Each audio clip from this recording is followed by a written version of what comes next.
நீங்க நேடு போடும்போது இந்த தப்ப பண்றதாலதான் எனிமி நாக் ஆக மாட்டாங்க. பொதுவா நீங்க எனிமியோட கால் கிட்ட நேடு போட்டீங்கன்னா அது கான்கிரீட் தரையா இருந்தாலும் சரி, மண் தரையா இருந்தாலும் சரி, எனிமி கிட்ட இருந்து 3 இல்ல 4 மீட்டர் தள்ளித்தான் போய் விழும். இது எனிமிய டேமேஜ் பண்ணுமே தவிர நாக் பண்ணாது. அதனால நீங்க எப்போ எனிமிக்கு நேடு போட்டாலுமே எனிமியோட கால் கிட்ட போடாம ஒரு 2 மீட்டர் முன்னாடியே போடுங்க. அப்பதான் நேடு பவுன்ஸ் ஆகி போய் கரெக்டா எனிமி கிட்ட விழும். எனிமியும் நாக் ஆயிடுவாங்க. இந்த வீடியோல நான் ஒரு சில எக்ஸாம்பிள்ஸ் காட்டுறேன் பாருங்க. எல்லா இடத்துலயுமே எனிமி கிட்ட தான் நேடு போய் விழும்.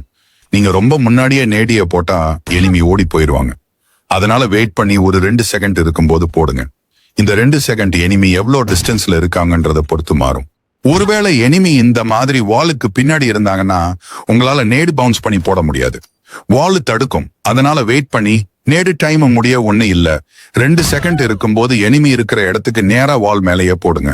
எனிமி கண்டிப்பா நாக் ஆயிடுவாங்க. நான் மறுபடியும் சொல்றேன், இந்த டைம் எனிமி எவ்வளோ டிஸ்டன்ஸ்ல இருக்காங்கன்றத பொறுத்து மாறும்.